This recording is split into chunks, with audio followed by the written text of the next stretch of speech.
Victorian Transport Association is calling for a funding boost from state and federal governments as it warns the cost of fixing the state's flood-ravaged roads climbs.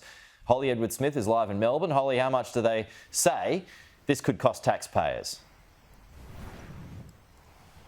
Pete, good morning. The estimation for the association chief, Peter Anderson, is that this could cost Victorian taxpayers anywhere between $500 million and $1 billion. That's to fix damaged infrastructure across the state as a result of heavy rainfall and flooding over the past few months, particularly in northern parts of Victoria. The main areas of concern at the moment are along the Murray River from Robin Vale to Wodonga, including Echuca and Cobram. And the major concern here is supply issues and higher costs. Now, on behalf of the Victorian Transport Association, Mr Anderson is calling for more state and federal funding, and he says this has to be separate from allocations already given in the state budget. Now, despite many of these roads that are currently closed being run by the state government, he does say that these national supply chain issues could impact nationally, and that's why the federal government is also being called upon here.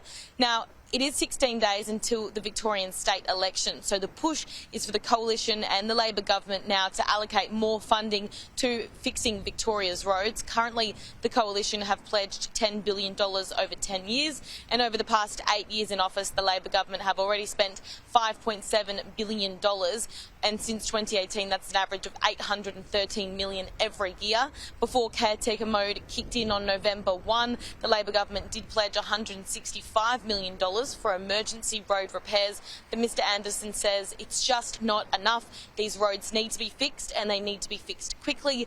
As of yesterday, 442 roads were still closed, and again, that estimation for what this could cost Victorian taxpayers is anywhere between $500 million on the lower end and up to $1 billion on the higher end. Pete? Thank you, Holly.